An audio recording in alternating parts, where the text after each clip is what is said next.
Ministère de la jeunesse et des sports ni dɔgɔkun kɔnɔna na ale tɔgɔ de tora maaw da kosɛbɛ an bɛ se ka min fɔ o ma sɔrɔ dɔrɔn fɛ mun ye an bɛ se k'a fɔ vérificateur général ale tagara ka se ka taa zolen da ministère a n'a ka DFM u ka baarakɛ bolo o lajɛ togoya min na limanaw an bɛ kuma nin kan bi an ka jɛmukan ale kɔnɔna na ni an tɛmɛna ka bɔ o la tirage au sort fana kɛra Coupe d'Afrique des Nations min n'a kan ka kɛ Marocains olu fɛ yen Mali ale bɛnna Maroc fana ma ka taa se Zambie ma ale ni Comore limanaw an bɛ babu fana kɛ nin kan yetaw ye jumɛn ye labɛn jumɛn kan ka sigi sen kan an bɛ se ka min fɔ nin kumaba fila de tora malidenw olu hakili la aw ye a faamuya k'a fɔ ko dimanche o dimanche ni nin waati o sera an bɛ grand débat sportif o kɛnɛ sigi aw ye ko dugubila o ka fisa ni laada o wulili ye bi ye dimanche ye an b'a fɔ mun ye février kalo tile fila o ye bi ye laada in a bɛ to sen na ka se ka nin baara in kɛ kunnafonidila maa 4 n m'a f'i ɲɛna bi ta ninnu jolen don bi ta ye kuma ye an b'a fɔ cogoya min na nin bakuruba ninnu aw ye aw tulo kɛrɛbɔsigi an bɛna walawala aw ye ninnu tɛ présenté maa la Sidi i ni tile Musa i ni tile ka fo teli lajɛbagaw ni radio lamɔgɔw bɛɛ lajɛlen fo i y'a fɔ cogo min na laadala ko la dimanche don fɛ ni waati b'an bolo kana fara o kan ka mɔgɔw masala ka mɔgɔw kunnafoni o fana sera kɛnɛ kan ko mɔgɔw tulo kɛrɛmasigi bureau vérificateur ale kɔni bere fara ministère de la jeunesse et des sports kunna kulika bɔra jamanadenw ka nisɔngɔ miliyɔn 300 kunkanfɛ k'a tununa an m'an da don a la pa Sidi donkan in bilama ye bun i fana a tununagaw bɛ walima a yera de Musa i ni tile fɔlɔ an b'a ni tile nisɔndiyalen b'i fo kosɛbɛ nouveau ɲɛmaaso fo k'an baro ɲɔgɔn fo ka ministre Abdul Kasim Ibrahim Fɔnba fo ale ka wuli ka jɔ sababuya la bi jamana wari caman bɛ minnu tun bɛ ka tunu ayiwa a bɛɛ lajɛlen bɛ ka ye nin waati in na an bɛna an da don a la ministre ka hakili ale ka wuli ka jɔ de sababuya la kɔrɔ ye k'a fɔ ko bɛ ka ye ni donkan fila tɛ kelen Sidi ko k'a tununen don ni ko Bunafani ko ministre bɛ ka kɛ sababu ye wari minnu bɛ ka tunu u kana jamana ka kɛsu kɔnɔ ayiwa an kana namankura fan fɛ jaja i fana i bɛ taa jumɛn ka côté la walima i b'i lancer ni yɛrɛ ta ye taga sira ko tɛ foli de bɛ di an lamɛnbagaw k'i yɛrɛ fo ka régie kɔnɔmɔgɔw bɛɛ lajɛlen fo sabula olu de bɛ ka to an bɛ ka se ka baara ninnu kɛ ka sɔrɔ ka Bun Sidi ani chef Dansoko k'aw bɛɛ lajɛlen fo k'a fɔ lajɛbagaw ni lamɛnbagaw ye o fana ko bisimila ayiwa chef Dansoko i ni tile Africa Télévision an b'a kɛ Bakarijan de ye Bakarijan bɛ cogo di bon double casquette aïwa ça va bien bita tɛ Bakarijan ko a ka bita kɛ pour préciser je fais du journalisme mais à Bakarijan je suis communicateur aïwa i fana i ni tile aïwa nin ye grand débat kɛnɛ sigilen je crois avec moi nin ye siɲɛ fɔlɔ ye tout à fait je crois que a tɛna kɛ laban fana ye bon o bɛ yɛrɛ bolo ayiwa i fana k'i bisimila non inchallah i fana k'i bisimila merci ayiwa aw ye a faamuya k'a fɔ ko ni maa 4 de bɛ an tigɛ kɔrɔ bi an bɛna babu kɛ mun kan an bɛ a daminɛ mun na Dansoko an bɛ to e fan fɛ mun ye rapport kɔni bɔra ka bin ministère de la jeunesse et des sports la vérificateur ka taara ka taa zolen da ye a kɔnɔna na mun na an bɛ se k'a fɔ ko a ye pôle économique fana a y'o saisi dossier in fana kan mun de bɛ se ka retenir an b'a fɔ nin rapport in kɔnɔna na mun kuma cayara nin dɔgɔkun kɔnɔna na nin semaine in kɔnɔna na kuma cayara bon kuma cayali o ye diyagoya ye parce que ni kuma fɔyɔrɔ cayala a interprétation bɛ caya a fɔbaga bɛ caya je pense que nin ye exercice ye min kan ka encourager le fait ka audit kɛ et surtout à la demande d'un ministre en activité un ministre du gouvernement k'a fɔ a ye n'an ka service audité c'est une première en tout cas ne ka ɲɛnɛmaya la Mali kɔnɔ donc ministre Koudrou yɛrɛ de y'a demandé a na audit kɛ bien sûr o dogolen tɛ o hali rapport là ça ressort c'est la demande du ministre a y'a fɔ il y a eu 2 audits il y a eu l'audit de performance ka taa se audit financier ma audit de performance o de fɔlɔ kɛla munna an ka équipe u tɛ se ka ɲɛtaga sabati discipline caman na blocage bɛ yɔrɔ jumɛn munna a tɛ marcher au niveau de certaines fédérations ka taa se comité olympique ma a ye o baaraw de kɛ pour que k'a dɔn fiɲɛ bɛ yɔrɔ min parce que n'i y'a ka lettre de mission min b'a bolo min dilen don a ma président de la transition fɛ o de ka lajɛ munna an ka sport bɛ train na a bila kun ye de a ka se ka ɲɛnabɔ a ka se ka fiɲɛ kura sɔrɔ mais o fana tɛ se ka kɛ f'i ka diagnostic kɛ il faut poser le diagnostic o tɛ taa audit kɔ il faut essayer de voir ce qui marche à un certain moment et ce qui ne marche pas le plus souvent c'est ce qui ne marche pas qui retient l'attention des gens donc je pense que sur ce plan au bara fila kɛla maintenant audit financier hakili la o jaabi bɛ na alors là c'était à deux niveaux. Il y a eu d'abord l'audit de l'inspection des finances. Kɔfɛ, il y a eu l'audit du vérificateur général. Ouais. Donc, n'i y'a ta k'a lajɛ a fila bɛɛ ye irrégularité dɔw signalé. Donc, irrégularité fana tɛ dɔwɛrɛ ye manquement minnu bɛ yen u ka se ka boucher et puis min nana n'a fana peut-être que baara yɛrɛ kɔnɔna na fɛn dɔw de tɛ ka bɔ a sira fɛ.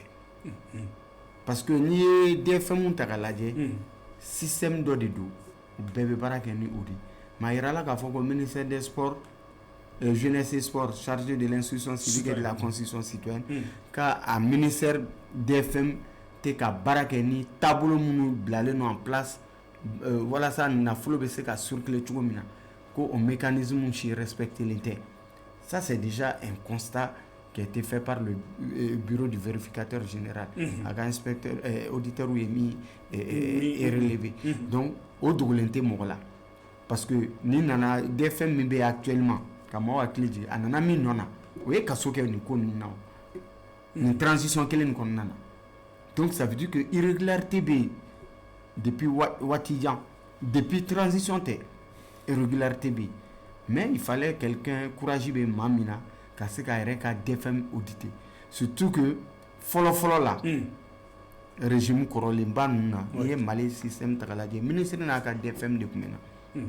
mais depuis 7-8 ans maintenant sinon 9 ans 10 ans ministre si n'a ka DFM tɛ na ministre des finances de bɛ DFM nommé parce que à l'époque c'était les DAF kɔfɛ a tɔgɔ yɛlɛmana ka kɛ DFM ye donc faut que mɔgɔw k'a dɔn min bɛ ka kɛ a bɛ taa sira jumɛn fɛ a kan ka taa sira jumɛn fɛ parce que n'i ye fɛn ta k'a lajɛ irrégularité minnu signalé la n'i y'a ta k'a lajɛ on parle de comptable matière ko on m'a procédé à la codification des matières ça c'est une faute grave et que le DFM ne publie pas le plan de passation révisé des marchés bon c'est des termes économiques ni ko m'a yɛlɛma to dun kana a ka gɛlɛn bolo dɔɔnin mais c'est inquiétant. C'est très inquiétant. C'est pas Yacouba Dansogo qui le dit, c'est pas Sidi, c'est pas Boum, c'est pas Diagarda et côté, ministère côté. C'est le rapport de l'audit du bureau du vérificateur général. On dit Koumakandidou. On chie Koumakante. Au Bolin quoi fait que le DFM ne respecte pas aussi le principe de séparation des fonctions d'ordonnateur et de comptable. Et puis, plus grave encore, que le cadre organique n'est pas respecté par le DFM du ministère de la Jeunesse et des Sports.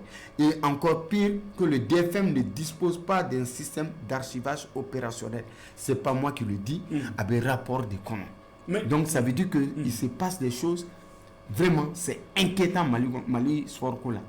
C'est très inquiétant. Et ni irrégularité au Falako avait à faux millions de la 345 millions 567 587 000 francs. Mais il y a 8 points nous mentionnés. Je crois qu'au cours du débat, on aura le temps aussi aspect nous aborder. Jaja. A ko fana filɛ nin ye an bɛ se k'a fɔ mun de bɛ se ka retenir rapport in na semaine in na nin kuma cayara dɛ a kuma tora malidenw hakili la kojugu. Déjà il faut que segin ka kɛ ka na kɔfɛ pour que rapport ko nana cogoya min c'est-à-dire vérification donna la an bɛ don min na ko bi les autorités qui sont sur place u ka wulikajɔw tɛ dɔwɛrɛ ye ka se ka manquement minnu bɛ yen nɔ an ka administration kɔnɔna na on dit pas que tout est parfait mais bi wulikajɔw bɛ yen nɔ surtout yuruguyurugu nasiraw fɛ ka se ka a essayer a point minnu bɛ yen nɔ ka cohérence dɔɔni don o la o de y'a to mɔgɔ caman bɛ yen nɔ bi olu ti liberté ni fɛnw na ka sababu kɛ vérification ko minnu donnen don baaraw senfɛ et je crois ministre fana y'o de donna il a voulu très anticiper a ka côté la ka na dɔrɔn ka essayer nɔgɔ minnu bɛ yen nɔ pour que a yɛrɛ fana sen kana na don ko dɔw kɔnɔna na donc a b'a essayer ka a yɛrɛ désengager o désengageli fana bɛ na ni min ye o ye ka rapport c'est-à-dire ka vérification bila sen kan c'est-à-dire ka vérificateur saisi a ka auditiw kɛ fan bɛɛ fɛ c'est pourquoi Jeux olympiques kɔfɛ u ni SENOSOM ka fɔ ɲɔgɔn kɔ la dɔɔni vérification ko nana sen kan d'abord audit fɔlɔ kɛra o kɛra SENOSOM ka côté la maintenant nin ye filanan in de fana kɛra sisan nɔ cette fois-ci o bɛ kɛ ale ka DFM fana ka niveau la d'abord l'idée elle est salutaire parce que an bɛ don min na ko bi a nafa ka bon kosɛbɛ parce que a bɛ transparency nati a b'a to fana jamana ka wariw bɛ don yɔrɔ minnu fɛ wariw taa siraw bɛ dɔn u donna ko minnu fɛ a bɛ dɔn ani n'o y'a sɔrɔ wariw ni majɛw b'a la ni bɛ ni majɛ tɛ yen nɔ olu bɛ dɔn cogoya min na maintenant SENOSOM ka cas o kɔfɛ ale kɛlen k'a yɛrɛ ka DFM saisi donc déjà manquement minnu tun yera SENOSOM ka côté la surtout volet administratif la an y'a ye pratiquement o ɲɔgɔn kelenw bɛ yen nɔ dans Soko da magara la sisan nɔ c'est-à-dire codification tɛ yen par exemple ni minɛnw sanna c'est-à-dire i b'a sɔrɔ récit fɛn dɔ bɛ yen a collelen don étiquette de don donc numéro de b'a la chiffre b'a la ni ne sanna nin na donc o y'o codelen o ye point kelen o tɛ ka kɛ yen nɔ maintenant archivage an bɛ se k'a fɔ Mali administration yɛrɛ kɔnɔ yan nɔ bi archivage système d'archivage a bɛ yɔrɔ minnu na ale ka dɔgɔn dɔɔni o ye a damana majɛ belebeleba ye parce que an bɛ don min na ko bi c'est-à-dire ni système d'archivage tɛ yen nɔ wariw taara côté minnu fɛ olu ye man di et puis ko bɛ ka taga sira minnu fana fɛ fana a tɛ dɔn nin wari donna nin da fɛ ou bien a bɔra nin da fɛ donc o ɲɛdɔnni o bɛ gɛlɛya dɔɔni donc o la système d'archivage bilali sen kan moi je pense que o ye a damana ko ye a kuma se bi vérificateur ka o manquement ninnu yira administration ninnu kɔnɔna na parce que a cas kelen yira min bɛ tali kɛ SENOSOM ka côté la ka tila a cas kelen ye ministère ka niveau la ensuite irrégularité ninnu nana parce que i n'a fɔ i y'a fɔ cogoya min na d'abord an bɛ ka kuma c'est-à-dire faamuya min bɛ yen nɔ avant que an ka don hali a détail bɛɛ kɔnɔna na mais n'i y'a ta k'a lajɛ fɔlɔ nin cas ninnu kɔnɔna na surtout au niveau du DFM wariko tagasira fana fɛ an nana ye fana o cayara dɔɔni ka tɛmɛ min fana tun bɛ SENOSOM ka côté la parce que cette fois-ci on parle de 345 800 et quelques o ye min tun ye irrégularité mais maintenant a irrégularité fana kɔnɔna na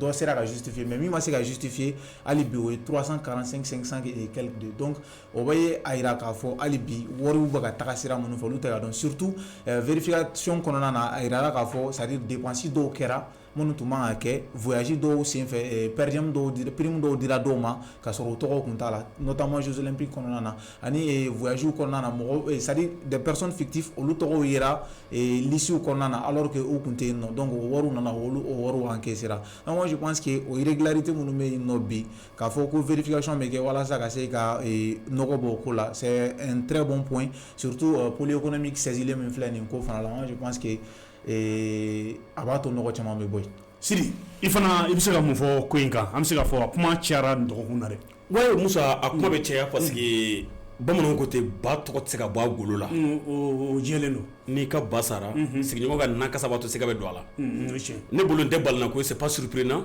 ministère de la jeunesse et des sports nin ka ye bi ne bolo balina ko tɛ Sidi ouais balina ko tɛ parce que nin ko bɛɛ nana mun na c'est l'affaire des Jeux olympiques Paris 2024 ministère des sports Abdul Kasim Ibrahim Fomba bɔra ka dantigɛli kɛ avec précision ko a ye miliyɔn 300 kun ka di comité olympique ma ale min kan ka taa ni malidenw ye min kan ka taa Jeux olympiques kɛnɛ kan a y'o fɔ a donné kama kɔnɔdira kama attention sigi wari dira kuma caman bɔra kɔnɔ bref ni entre guillemets sɛgɛsɛgɛli min bɛ nana n'o de ye yan'o cɛ olu fana bɔra comité olympique bɔra ko an ye miliyɔn 93 sɔrɔ dara an bolo ma don wari yɛrɛ kɔrɔ a tun bɛ ka mɔgɔ bolo ye n'a mɔgɔ min na papier bɛ falen an ye 93 de sɔrɔ ne ɲɛna nin fɛn bɛɛ daminɛna ye ni bɛ se ko miliyɔn 300 ni kɔdi karisaw ma k'a dalu bɛ n bolo parce que n y'a ci banque sira fɛ o kɔrɔ ko a dangana yɛrɛ b'a bolo o bɔra ka ko n'o ma di ne ma ne ka papier filɛ 93 de dira ne ma o fana kɔrɔ ko tigi ko dangana b'o tigi fana bolo kuma min fɔra a tiɲɛ n'a ngalon a bɛ côté jumɛn fɛ kelen o de ka ne ko balina ko tɛ a b'a fɔ don min na peut-être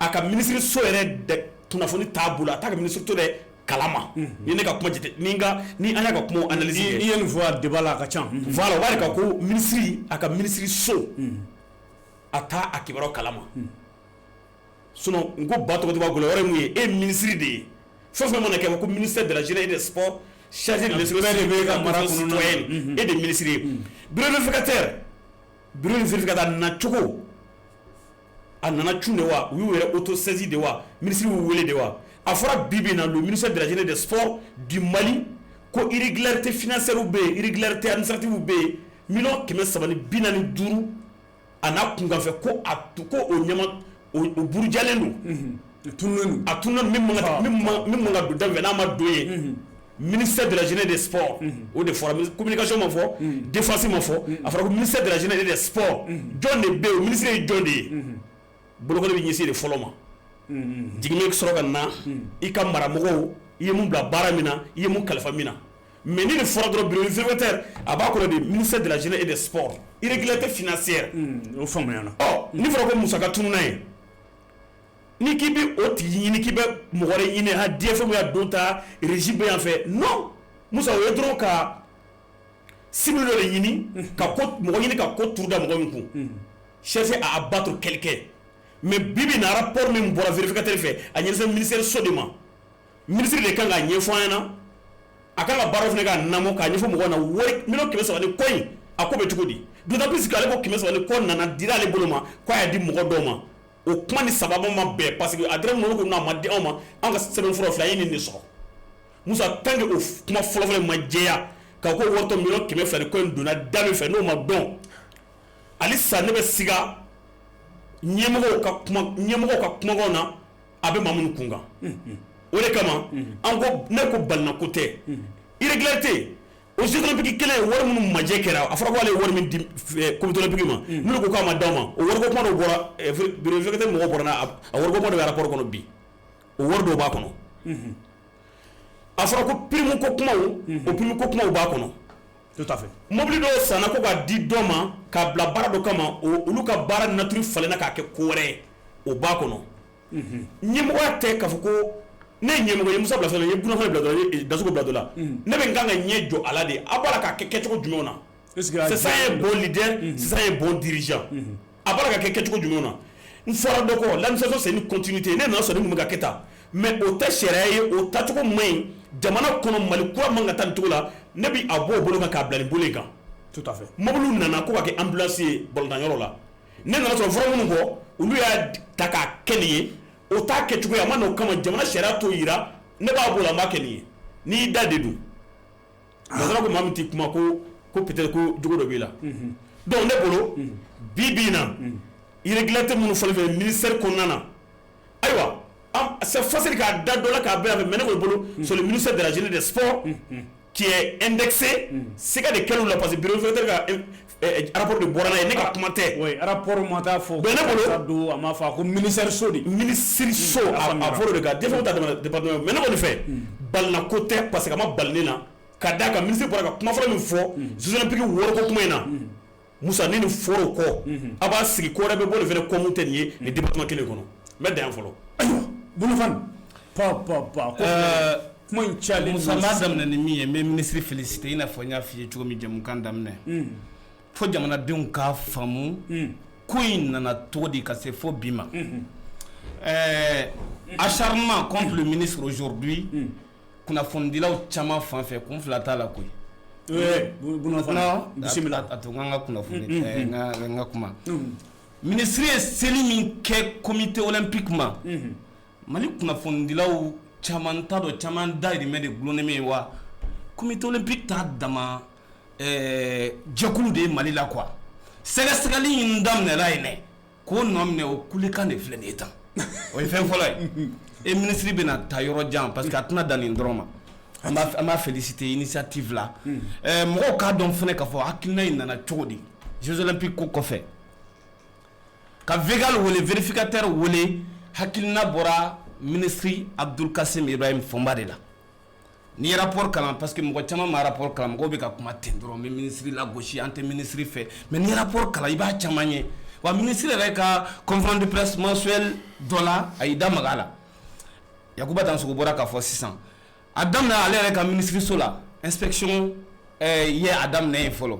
k'ale ka ministre so fɛsɛfɛsɛ mais yan'o baara ka kɛ kunnafoni bɛ n bolo ministre ka DFM a n'a ka baarakɛla caman n'u caman kumana ne bɛna Végal wele ka na karisa i dalen n'u yɛrɛ la wa ni a conséquence ou bien n'a rapport ye jaabi min di kɔlɔlɔw bɛ se ka y'a la bɛɛ ko non a bɛ se ka a ka tɛmɛ n'a ye Siri da magara la sisan ko non ministre kan k'i ɲɛ jɔ fɛn bɛɛ la donc n'i y'a ye majɛw bɛ min na i k'i ka responsabilité ta o baara de bɛ ka kɛ tan donc rapport bɔlen fɛn min comité olympique ta conférence de presse tɛmɛlen a y'i da don o la a ka conférence de presse mensuelle Zenta a yɛrɛ ka ministre so ta jaabi bɔlen ma dɔn an bɛna s'a ma a ka conférence de presse mensuelle la a y'i da maga o fɛnɛ la musaka ko ministre so la ministre tɛ o gérer DFM ye mɔgɔ nasugu jumɛn ye a ka baara ye mun ye o de ka baara ɲɛsin bɛ musakaw bɔli ko ma ministre so la o tɛ ministre ka baara ye i kan k'i ɲɛ jɔ a la n'i ɲɛ jɔ la i bɛna mun de kɛ aujourd'hui jamana in kɔnɔ Asimi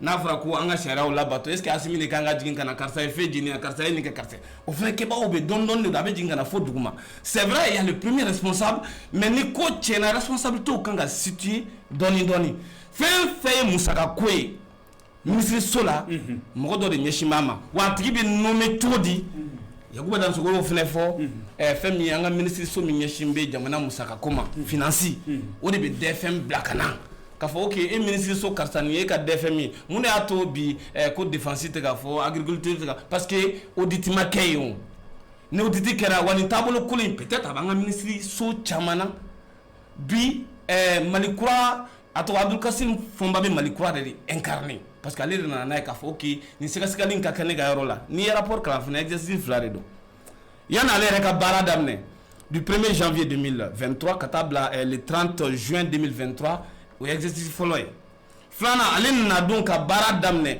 ka na se an bɛ don min na i ko bi ko ka sɛgɛsɛgɛli kun filanan k'o kan wa mɔgɔ minnu fana nɔ minɛlen don rapport kɔnɔ a tigiw bɛɛ lajɛlen yiralen don rapport kɔnɔ ne bolo nin ko in tɛ ko dogolen ye quoi i bɛ fɛn de si tu veux t'acharner contre le ministre parce que a sera comité olympique de ma ou bien a tɔgɔ nin sɛgɛsɛgɛli in de man di ye i bɛ se k'o kɛ sinon nin fɛn ɲuman ye wa ministre de ka wuli ka jɔ sababuya la ni musaka in hali ale yɛrɛ ka parce que jɛlenya bɛ daminɛ ten n'i bɛ furanin daminɛ i b'a daminɛ i yɛrɛ senkɔrɔ de donc ministre y'o de kɛ donc a y'a daminɛ a yɛrɛ ka ministre so la majɛ minnu bɛ yen ne dalen b'a la k'a fɔ don nataw la donc a bɛna lakile.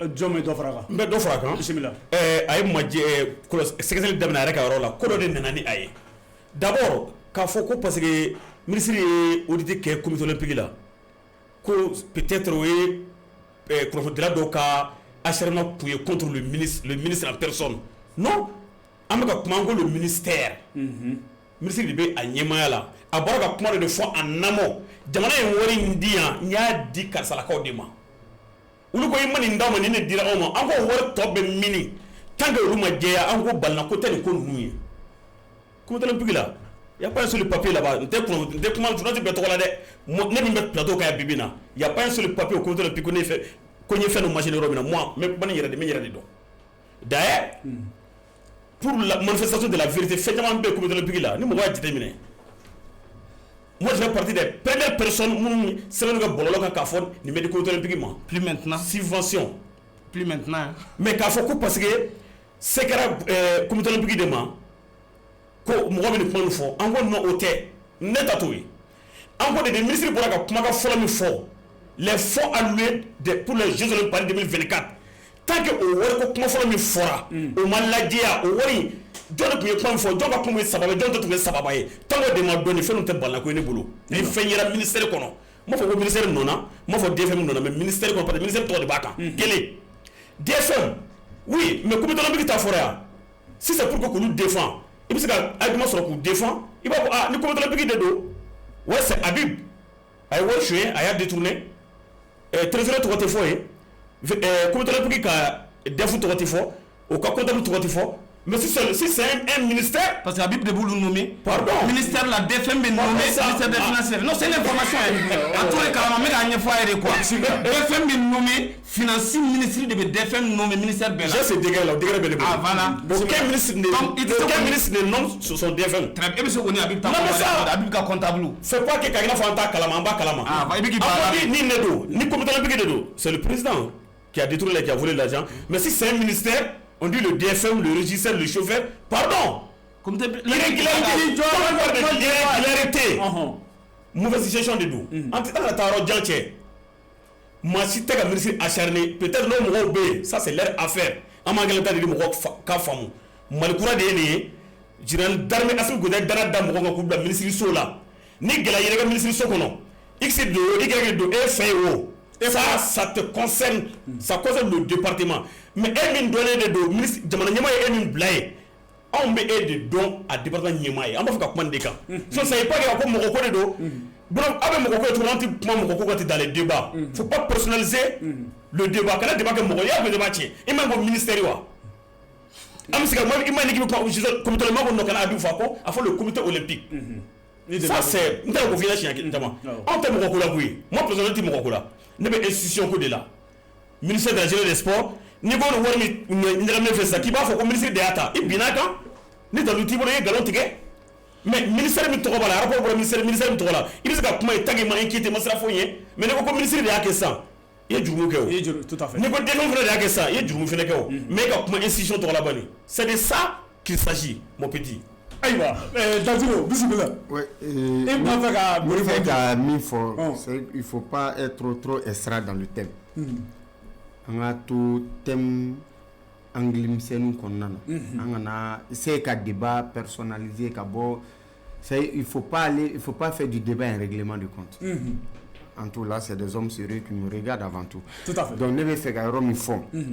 Une situation mifleni. Nous sommes d'abord entre Maliens. Solution malienne comme c'est ni acharnement ni béquet.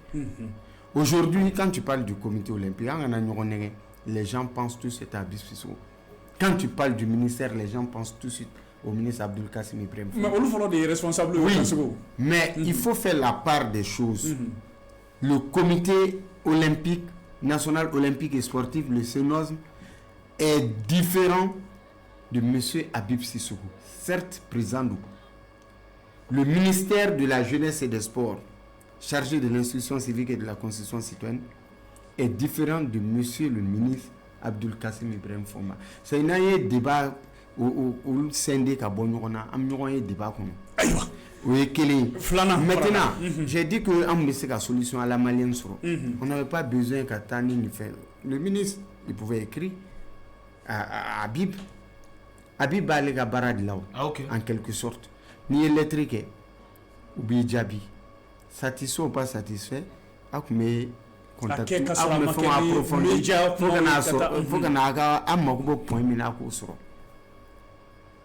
parce que d'un côté comme de l'autre, je sais que Benak a conseillé au dedans. Bébé fandom, m'a la me fait. Au début, qu'elle est galère là. Oui, tiens, dit. A folie à ma fille. Ministre be mogolame krefe a folie à ma fille Habib be mogolame krefe. Donc moi je n'ai qu'à philosophie vraiment pour moi il faut mettre le sport malien au-dessus de tout ça. Sinon boni damara aspect de là ni c'est parce que bamnon be kuma refo ni be parce que à fin de négliger il faut faire extrêmement attention. Beaucoup d'institutions peuvent couler parce que ni le ministère des Finances et sport département. Mais il y a des ministères qui ont des gros budgets. Le ministère des Sports, c'est l'avant-dernier budget du gouvernement. Pour ne pas dire le dernier. Mais il y a des ministères qui ont des gros budgets. Mais il y a à Soussou. Mais le ministère où tu es maintenant en Kosanina, il n'y a même pas 10 ans. Damara, qui est le ministère d'Ola. Mais à quel scandalier. À cause de parce qu'il y a approfondi. Non, je vais te dire le cas par exemple du ministère de l'Éducation. À Kuma-Oulian, lors du passage de Poulon, on a vu des écoles fictives, des enseignants fictifs, enseignants, élèves, parce que le gouvernement de l'école d'Indo Blakata, orienté après le DEF, lycée privé là. Mais effectivement, on a vu que Doga école d'Indo, il y a 5 ans, 6 ans, 7 ans, au lycée où bien reconduit là, au Warok Melabok à Douma. Mais quand le ministre essaie d'approfondir les choses, parce que Nimi Frati, le ministre même lui-même, il est promoteur d'école chez lui dans sa région. C'est un exemple que j'ai donné. Après, c'est un scandale, mais tout de suite, le président a stoppé. Il est balaté. C'était un président démocratiquement élu. En baisse sur la suffrage de B. Voilà, c'est pourquoi j'ai dit, il faut faire extrêmement attention. Parce que, mon Dambé, niveau de la vie, il faut faire extrêmement attention. Moi, je ne suis pas pour certaines choses. Ok. Ça, c'est le système ATT. Non.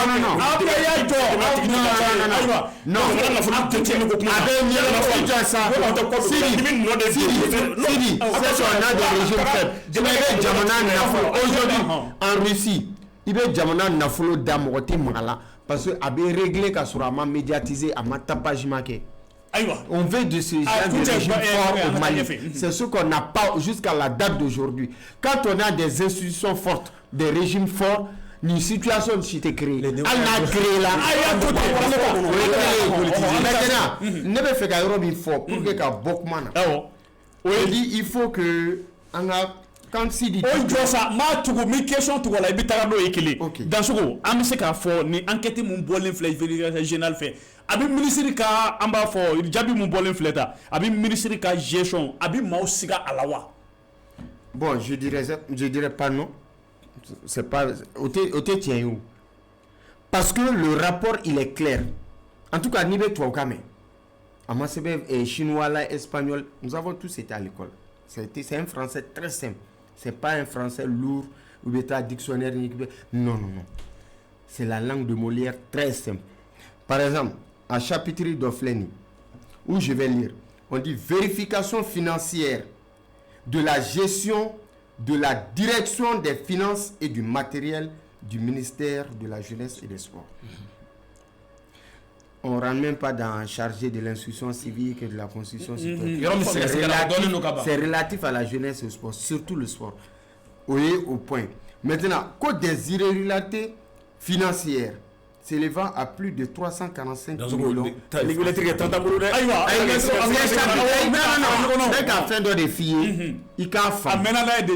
que, non. Rappel de dos, c'est pédagogique. Tout à fait. Donc, n'y a faute. Moi, je femme que c'est vrai, c'est l'institution ministère de la jeunesse et des sports. Mais au sein du ministère de la jeunesse et des sports, il y a des structures, il y a des départements. Que si tu l'acceptes ou pas, c'est comme ça. Mais au ministère de boulot. Mais aujourd'hui, les chiffres, le ministre n'est pas économiste de formation. C'est un poste politique. Et je te rappelle que, encore une fois, c'est un poste politique. Et un poste politique, tu as des conseillers, tu as des DFM, qui sont même pas... Le régisseur et le DFM. Le ministère fait mal là, à voir Bonda Fla de boulot. Le DFM, ensuite le régisseur. Ne va faire aligné et massigiou. Mais et ka fengete wa, ika subordonné te wa. Ne va faire Abiga Marakono. Maintenant, mais est-ce que ça le DFM peut faire des irrégularités? C'est les enquêtes qui peuvent. Le ministre ne peut pas déceler tout ça. Jamais. Aucun ministre sur cette planète au T ne peut pas faire. Et je défie quiconque. Ce sont des intellectuels qui nous suivent. Aujourd'hui, les irrégularités signalées par le bureau du vérificateur. Il va être premièrement, on parle de dépenses irrégulières effectuées lors des Jeux Olympiques et primes. Les dépenses irrégulières, l'État restera un peu plus de 4 millions. Waf là-bas s'en fait. Au quoi fait, on dit justification des dépenses par de fausses factures pour un montant de 74 789 547. Ce n'est pas le ministre qui a fait ça. Ça, c'est le DFM. Et le ministre, lors de sa conférence, il a été clair. Si c'est le DFM qui a pris, il va rembourser. Si c'est le régisseur, il va rembourser. En cas de signature T, parce qu'il n'est pas engagé. La charte même des... comment on les appelle encore là, les régisseurs spéciaux. Il n'y en a pas assez au Mali. Et il y a un régisseur spécial nommé ministère là. Mais il y a 7 à 8 camps pour tout le Mali, ministère là. Mais le ministère des Sports est parmi les rares ministères qui ont un registre spécial. Mais ni erreur de ce gars quelque chose du Kobe. Aïwa. Il y a tous ces affaires. Yoro enquête mon quel est le vérificateur général fait ni monsieur ka maussi ka ministre ka marabo la. Non, encore une fois. Ni amanya ka fa akilina bora ministre de yorola donc akumba donc ka fo jabi mana ke chugo ni jabi kunyana femi ona conséquences kundo ne jabi kera tan fena na conséquences de donc akun sigile no nay donc a fo ko be ministre de nogo bi ou bien ne dalintala donc rapport de beladje John nom nelendo je pense que lui debe a trop à conséquences assumées donc en plus ne dalintala ka fo ko mogo be se ka mogo do ka fin chuen ka kla ka fo fin tiki ma ko nan fuye. Donc aujourd'hui, namanya ka fo ko ministre de Végal wole kana ne dalemba la ka fo ministre dalendo ayerla de awati ka fo ko femi cheni fenfebe ka ke musaka ko nasra fait. Donc à noter ko là. Donc ka fo ka be ministre ka gestion bla en cause, non je ne pense pas. Aïwa, Sidi. Bon, ne bolo le ministre ka gestion aba hein abe mo sigala. Parce que ño de kuma damina ñemi fo. Ba to ti bo agolo la. Ministère dɔ de b'a kunna portefeuille kalifara dɔ de la ni fɛn o fɛn mun yera ye ni bilan ɲumanba de don k'a ye parcours ɲuman kɛ ka taa de b'a nadon fɔ bi an bɛ tɛgɛ falen fɔlɔ de kunna DFM tɛ ye DFM t'i ye registre t'i ye hali ni ministre commande i bɛ tɛgɛ fa kun baara de kɛcogo ɲɛna mais ni fɛnw kɛra mun bɛ mɔgɔw hakiliw bila fila la hali ni a tɛ yɛrɛ jufa kɔnɔ mɔgɔ bɛ se ka don parce que e de ye sa kunkolo ye de ye fo de ka fɔ mɔgɔ k'o de faamu. Moi min tunna mi se ka ma fɔ ko a bɛ fɔba y'a suɲɛ t'o fɔ n t'a ko DFM y'a suɲɛ mais bureau vérificateur ye jamana ka cakɛda dɔ de mun bɛ sɛgɛsɛgɛli kɛ baaraw kɛyɔrɔw ta nafolo ko doncogo n'a bɔcogo ani gafew ni mara kɛcogoya n'o ye administration ye majaw de yera ministère de la jeunesse des sports kɔnɔna na fo de ka fɔ mɔgɔw ɲɛna ka fɔ a bɛ mɔgɔ siga ministre ka baara kɛcogo la parce que ale ka cakɛda de don ale y'a ɲɛmaa de ye fo de ka diya mɔgɔ ko de dɔn koyi. Renouveau la bibi na ni san bana ni bilan kaɲi mɔgɔ tɛgɛ fɔ ka DG de kunna mais technicien minnu bɛ soli ka na radio dayɛlɛ 5 heures du matin u bɛ gɛlɛya minnu sɔrɔ sira la o tɛgɛ DG ɲɛna o mais ni baara banna n'a ɲɛna dɔrɔn tɛgɛ bɛ fɔ ale kunna maa joli bɛ yan minnu b'u yɛrɛ wɔsi maa joli bɛ yan minnu ka baara man ɲi hors sujet o de la département sport portefeuille dɔ bɛ a kalifara mɔgɔ dɔ de la ni majɛ yera kɔnɔ ministre a bɛ mɔgɔ sigi a ka gestion an b'a fɔ ko a ka gestion man ɲi mais ale ta kuma de bɛ senna bi ni mɔgɔ dɔ sini o fana bɛ fɔ ne kɔni bolo bureau vérificateur ka ni ale de y'a auto tɔgɔ vérificateur y'a auto saisi de wa ale de y'o wele ka na. e kan k'o ɲɛɲini k'o dɔn en tant que journaliste. ne delila k'o fɔ yan e delila ka jaabi di yan courage sɔrɔ i ka fɔ ko ministre de Végal parce que a bɛ ka n faamu n ko bureau vérificateur y'a auto saisi de wa ministre y'a wele da ministre y'a wele ministre b'o de fɔ an ye wa a fɔ dɔ ne tun bɛ yen o a jumɛn de don j'étais là ministre ko inspection dɔ b'an bolo an ka ministre so la yan n y'o bila ka taa vérifier kɛ comité public la ka dɔ bɛ kɛ ne yɛrɛ fɛnɛ fɛ yan n ye bureau vérificateur wele u bɛ taa comité ne tun bɛ yen cɛ ne tɛ pardon ça est-ce que tu penses que un ministre en activité va faire de telles déclarations publiquement k'a sɔrɔ nkalon de don wa. ayiwa i bɛ k'i ban a la de nin tɛ siɲɛ fɔlɔ k'o fɔ yan ale de y'u wele k'u ka na problème ye yan voilà kuma banna ne tɛ mɔgɔ ye ka kɛ i n'a fɔ n'i tɛ bunafɔ de fɛ a ye ɲuman kɛ a ye juguman kɛ o bɛɛ kolo ye ne t'o mɔgɔ ye bɛɛ bɛ n dɔw la. C'est vrai. An ka taa ɲɛfɛ. Ni ça c'est o honnêteté de yo. N tɛ bunafɔ de fɛ a ye nin kɛ kunun o man ɲi maa ye dɔ kɛ fɛnɛ kɛ kunna sini o ɲɛna n b'o fɔ sa n ko mɔgɔ bɛ k'i lamɛn o bɛ daya tɔ sisi mɔgɔ kan a bɛ mɔgɔ tigɛ mɔgɔ fɛnɛ na ministre de y'o wele ka na mais bi ne fɔra ko irrégularité bɛ ministre so kɔnɔ a ye mɔgɔ siga ni mɔgɔ siga ministre so la mɔgɔ bɛ siga jɔn na ministre min ye mara tigi ale min ye yɔrɔ tigi ye a ma banna j'ai l'impression que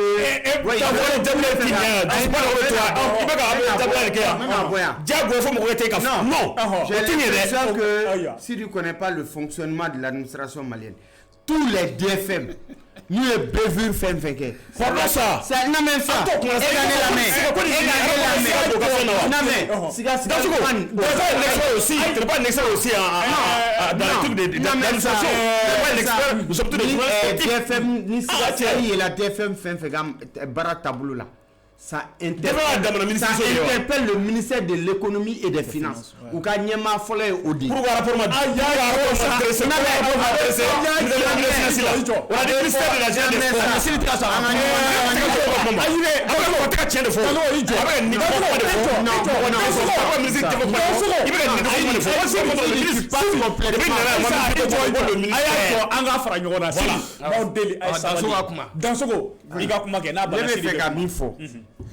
depuis nga kuma d'amener il faut faire la différence entre Habib Sissoko et le comité olympique. Il faut faire la différence. Il faut faire la différence.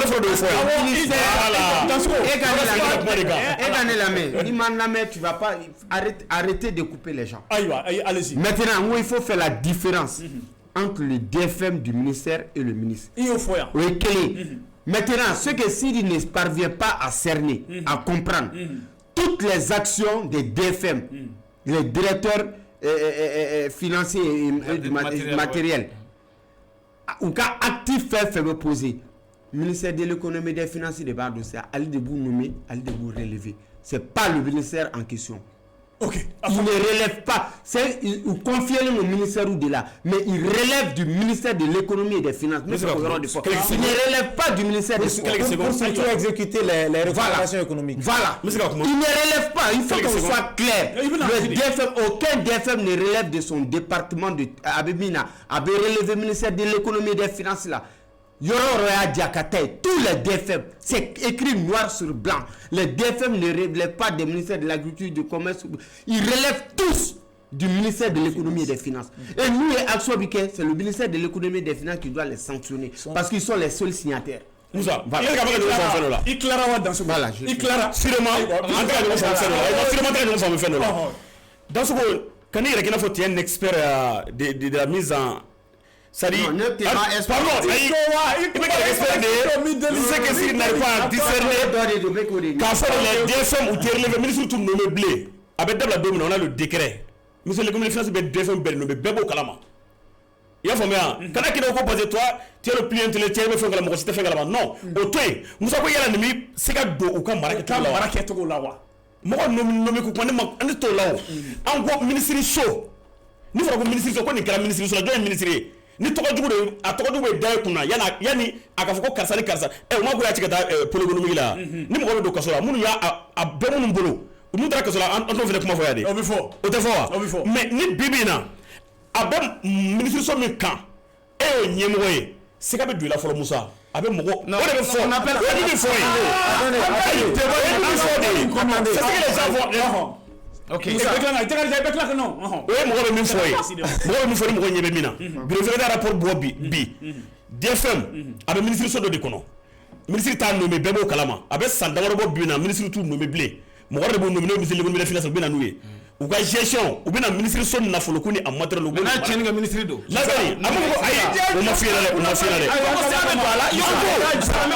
a ka ɲi ta a kuma ne faamu de o ne b'o yɔrɔ la cakɛda la ni gɛlɛya donna cakɛda ko dɔ la cakɛda ɲɛmɔgɔ mɔgɔ bolo ko ɲɛsin fɔlɔ de ma minnu t'i fɛ a b'o nkalon bila k'e de y'a suɲɛ n y'o fɔ bon minnu t'i fɛ ni bɛɛ b'a fɔ k'i tɔgɔ tiɲɛ b'a fɔ k'e yɛrɛ de y'a suɲɛ mais an ko an t'o fɔ bi non depuis que on s'est marié sika donna la kɛ o ko sika ye wa minnu t'i fɛ n'o ko fɔ a b'e bolo o ma sika don i la wa mais ni fɔra ko ka kaso la taga sisan n'u taara ye Mamudu ye an de ko ministre de ministre tɛ koyi mais kuma fɔlɔ min fɔra ma se ka don i la i tɔgɔ ma tiɲɛ wa siga t'o la voilà a buna fa de bisimila e ka kuma de faamu quoi ko y a pas plus avec un suspens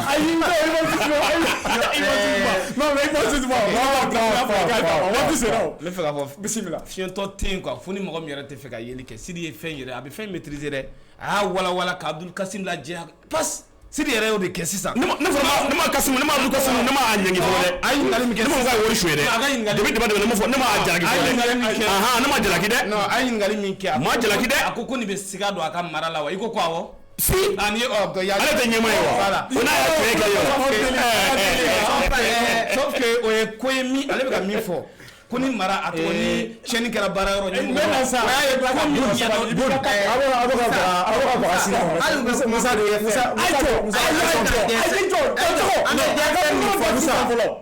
je pense que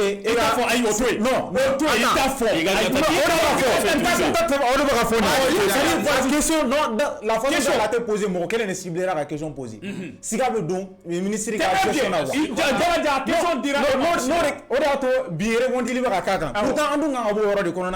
parce que jusqu'à preuve de contraire, pour l'économique matla. Donc on saisit les noakola. Tant on nous mourra ka tagana eko karsari nobala. Mon est responsabilisé qu'à faut qu'au tigre d'obi. Donc c'est pourquoi ma faut ni question tu me poses pour la question tu m'es rattaché ministère de la CAFO, c'est-à-dire gestion ministère corona nabi. Mais moi même ben non ko to non. Sinon ni vérification kala. C'est même fois même non vérification 83 pages. À 83 pages qu'on a si singara du menega. Direction. Si c'est que DFM nega. Au DFM régisseur spécial. Maintenant au DFM il fera irrégularité font faire al manquement monumento al madja monumento no lukanga ke pratiquement à bébé alega fin de cadre de konnana. C'est pourquoi aujourd'hui na fera ko Abdul Kassim peut-être le ministre ko biko est-ce que Sigab doit gestion moi je dirais non parce que c'est lui qui allait saisir les bi. Ni dalenti hier là. Et bah donc on aura d'obéir quoi faire oui gars t'as fait mon vérification on a vérification donc en nana avec faire la transparence de coût là non comme nous non non sur la sigale dans la ministère qu'on a avec faire obligation de que non bon c'est pourquoi vérification beaucoup nana au vérification enfin en mode de force c'est salutaire parce qu'en mode dominer go bi c'est-à-dire autorité qu'elle no kan processus qu'elle ne blasinga wa yoro qu'elle inter parce que mali jamana wari chama ne duna bi ndia ka chama ma fa méritar là c'est parce que waru de duna waru tara wo du même fait c'est pourquoi il se dit bon on fait dans l'inflation 2023 kana se bima abse ake no do yera onko en vérification ke ka la ni mo sigalenti yera là donc en vérification ke ni mo mi no ba la fana bi joni ga responsabilité en au processus de corona là bi donc dire que Kafoko c'est le ministre qui est en cause, moi je dirais non. Mais niveau au département de d'eau en entier maintenant, après avoir département de gestion d'eau parce que DFM il est rattaché parce qu'il allait à aspect financier, aller bouger. Bon enfant, tirage au sort kera, sabali anga bon ministère kono quoi. Tirage au sort kera, Mali tabuya fla. Donc tabuya fla dro. Tirage au sort kera Mali benapoul ama. Ama fo clos la même be Maroc Zambie aller ni île Comoro Mali yere ibuka ibaka adversaire lui bu juger tout dit tirage kera anga poule ka gele faut ka dia avec parce que champion d'Afrique là-bas on va poule kono Maroc et quand je pense qu'en 1976 Coupe d'Afrique ta Zambia ta en 2012 avec Hervé Renard donc Coupe d'Afrique tabra flabé gros ko poule ka gele donc Comore mimbe ni ale kumbi chapeau 4 là na le jatel ndo ina fa équipe minga fegen Coupe du monde éliminatoire là na le be poule qui na aller premier donc après 4 journées donc aya ka fo participation venait Cameroun 2021 na 2022 janvier kalo konna là donc participation ni mané kuno ka football be ka nyeda croata donc anga bakruba ka gele ne dalimba la ka fo Mali kanga an kanga ka bo nyata ka la fene Maroc kulo me ka kafe i da makaula o ka participation mukan ne ma flu yore ke kan kene kan Zambie fene ta ka chani on ta Zambie be ta ni kononta donc Mali ne on ka tan na de donc non seulement we kan ta ou flabe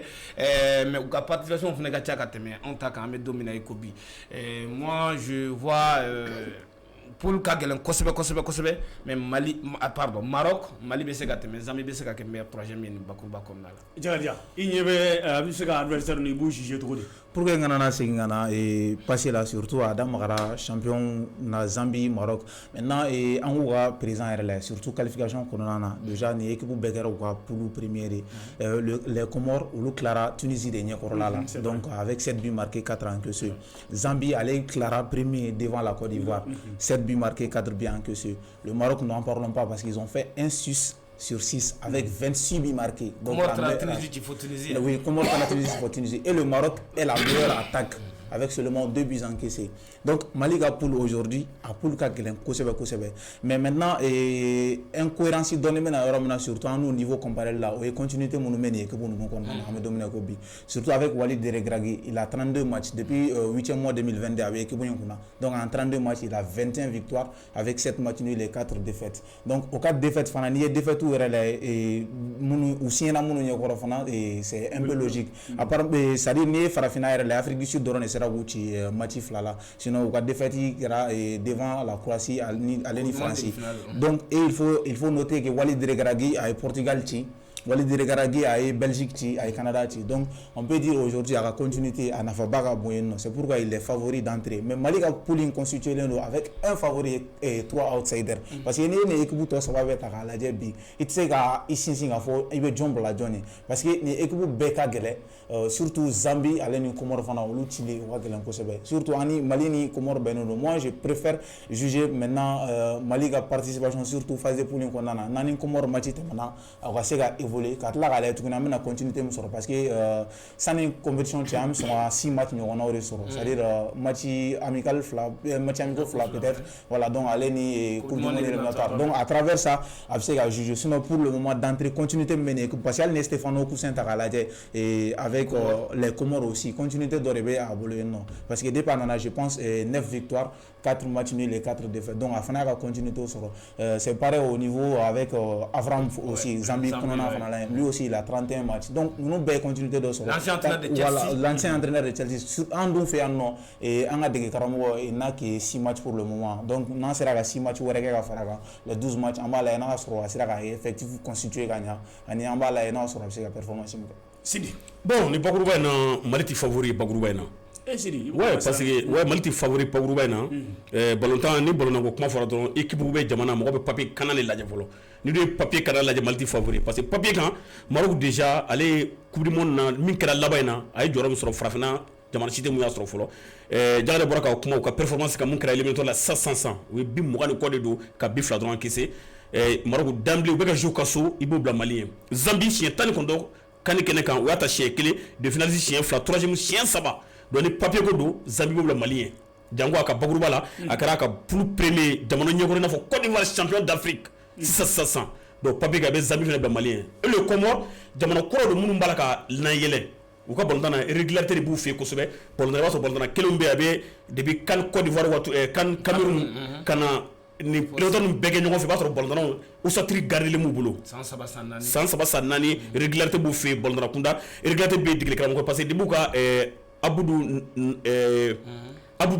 mutume Mauritanie ale tumu fe Cameroun de bale bora mun nana kelen de be alisa oui décembre 2022 régularité be digle kala ko kunda régularité be bolondana kunda par contre de malta kala je kan il y a fait ka plateau kan dogun jatemene ni kan tun kera jamais février 2025 mal tun te kala ka plus meilleur troisième tiers là tun te kala vu le contexte bolondana mun ma bulu bananen do digle kala ko min na 600 abina fama fon fama ka nyekusube ndotera kwate ga wuli anti dalme munu kan tanji tubulo te ka binu fendo c'est vrai atanga kunda donc ni bagrouba na Cameroun Maroc Comores Zambie Mali ti favori nga sankele fene ka jande parce que c'est jusqu'à décembre 2025 en autre tout est possible am se ka baldo ko soro am se ka demso ko soro mun me évoluer en Europe ou bien ka évoluer jamana woro kan am se ka korle mun mamulo afano do se ka performance nyana mo ke ou ka toni fon fait mais pour le moment ni kan tu es jamais février ni bakuru bana Moussa Mali bola ak me gela ko sobe par contre pas ni papier la jeforo ya ngata gaso kan Zambie Maroc damle ne bulu ko favori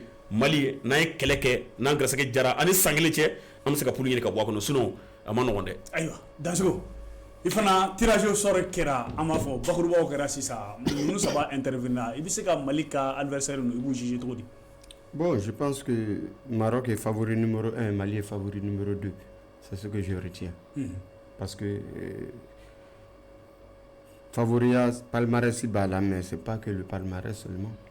Sinon RDC vous mettez chapeau. Ils ont 2 cannes. Donc je pense que les titres de très très loin là, on prend surtout les 3 dernières cannes. Oui, Kafouire ni FIFA Gabaremi. Les 3 dernières compétitions officielles de la compétition. Abna Tamina, on t'est cani. On va prendre la CAN, le classement FIFA, le dernier classement. On tient compte de tous ces aspects. Voilà. Donc, il faut la favori par rapport à tout ça. C'est pas le palmarès qui rentre en compte. Non. Il faut que les gens comprennent que favori a ni fin tikili. Donc moi je dis Mali Baka placé là parce que mon Mali Blani fait na pour 2 là. Ils se sont pas trompés. Ils ont tenu compte de nos performances des 3 dernières CAN. Et sur ce plan, on est largement devant la Zambie. Logiquement, on veut la Comore parce qu'il n'y a pas de chapeau à ce niveau. Donc Mali Baka est là. Mais même il faut Balantan et d'où. La réalité d'hier n'est pas la réalité d'aujourd'hui ou de demain. Ouais. Parce que c'est les hommes qui font l'histoire. Peut-être demain, si des dames sont là, à Kadjan, on a à peu près 11 mois. 11 mois, tout à fait. 10 mois et demi, parce qu'on donne à février là déjà. Donc, c'est pour vous dire que Bara Débé, les 16 hommes qui sont en cours au banc, qu'à croire d'amener, il faut qu'aussi très vous donc, la route est longue. Donc, entre-temps, l'entraîneur aura le temps qu'à Chandaïle, qu'à Ladje, qui sont ces joueurs qui sont susceptibles, qui pour renforcer. C'est très important. Ouais. Parce que le football aujourd'hui, ça se joue sur des petits détails.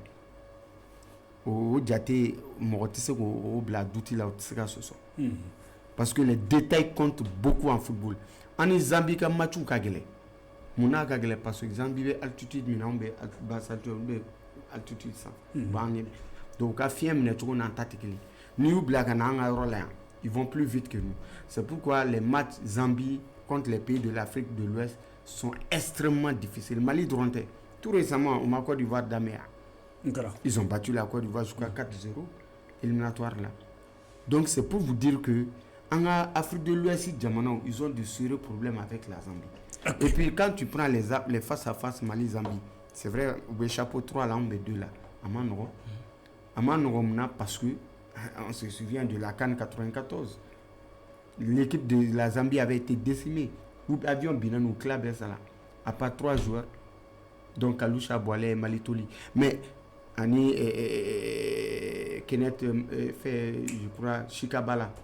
Mais après, les Zambiens se sont relevés avec des juniors autour de Kalusha Boile au Talafokan final là. Ils sont passés par en 2012, il y a une performance. Avec Hervé Renard. Bon, c'est pour te dire que c'est une équipe très athlétique. Athlétique, mais très teigneuse. Unique à Guélé, où tu es fouillé abandonné. Ils tombent les armes à la main. Mais le Maroc, c'est le sommet aujourd'hui. Le Maroc, c'est le sommet des boucs à performance. Donc, ils sont, je crois, 4e du monde. Dernier classement. 14e.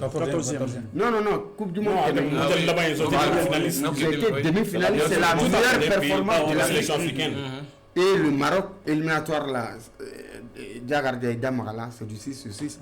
Donc c'est une équipe irréprochable.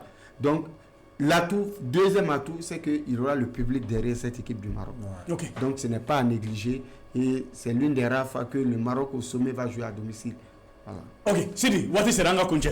Bon, ka foli kɛ ekipo ɲɛmaso la ka foli kɛ fɛnɛ na maa minnu b'a la k'an lajɛ an b'u bɛɛ lajɛlen fo an bɛ taa jamana ɲɛmaso la sanfɛ an bɛ numéro 1 fo le général d'armée Assimi Goïta an b'a fo an b'a ɲini fɛn min colonel Cheikh Mourossou Tunkara an b'a fɛnɛ fo jamukan in a n'a ka kabiri mɔgɔw b'a lajɛ kosɛbɛ maliyɛn minnu bɛ jamana kɔ kan diaspora u bɛ émission lajɛ kosɛbɛ n'i bɔra i b'a dɔn k'u b'a lajɛ an b'u bɛɛ lajɛlen fo k'u waleɲuman dɔn ka foli kɛ ka di Bintu Désiré ale ni Amidou ma Musaki yɛrɛ fo ka Boni fo ka Dansogo fo ka Sidi yɛrɛ fo ani ka kuncɛ ni an layɛbagaw n'an lamɛnbagaw ye parce que olu fana de b'an lamɛn. Dansogo waati sera. Mais aw bɛɛ fo les co-débatteurs m'u fo ka yɛrɛ fo ani renouveau ɲɛmaso ani techniciens minnu bɛ yan qui sont dans l'ombre qu'on ne les voit pas u bɛɛ lajɛlen fo et merci pour cette initiative et je pense qu'elle va continuer pendant très longtemps. Bon, Ama Datuga, directeur. Ouais, il faut ka foli di lajɛbaga ni lamɛnbaga bɛɛ lajɛlen ma k'an baro ɲɔgɔn fo. Ayiwa, ni ye bi grand débat aw ɲɛw ni aw tulo garisɛgɛ kɛra mun ye donc bi su in na an bɛ se ka min fɔ 22 yan fan segin bɛ kɛ ni jɛmukan kelen o sanfɛla na an bɛ kan bɛɛ boloda ka bɛn sini radio sanfɛla na k'a daminɛ midi la ka bila 13h la mais an bɛ se k'a fɔ mun bɛ télé sanfɛla fɔ 21h sini lundi fana la mun ye Elhadji Diko ale y'an ka invité fo ka taa se Cheikh Umaru Konte Birino ma an na se ka mun ye ɲininkali caman ka se k'olu jaabi sɔrɔ basketball ale nasira la nimana aw ni cɛ ka kulomajɔ la ani cɛ ka ɲɛmada la an bɛ kan bɛɛ boloda donc ka bɛn an ka rendez-vous ninnu ma dimanche wɛrɛ aw ni ne an bɛna ɲɔgɔn sɔrɔ sujet wɛrɛ kan an ka ni invité kelenw donc ka se ka babu wɛrɛ kɛ Cheikh Umaru Konte Birino ale farimanda la an bɛ dugawu kɛ ala ka se ka mun ye nɔgɔya kɛ a ye mun ye Masa Solo a fana sen bɛ kɛlɛkɛla bi ani Laji Adama Kone Dayigo fana kan ka ɲɔgɔn sɔrɔ an bɛ se k'a fɔ ca fana cunna a kan an bɛ se k'a fɔ cogoya min na ninnu de ye bibi in na an ka mun bɛ tali kɛ fidèle an bɛ se k'a fɔ ten invité ye renouveau ale sanfɛla na koba minnu bɛ kɛ olu de bɛna ka ɲɛfɔli kɛ k'u ka cɛw bila a kan aw k'an bɛn dimanche wɛrɛ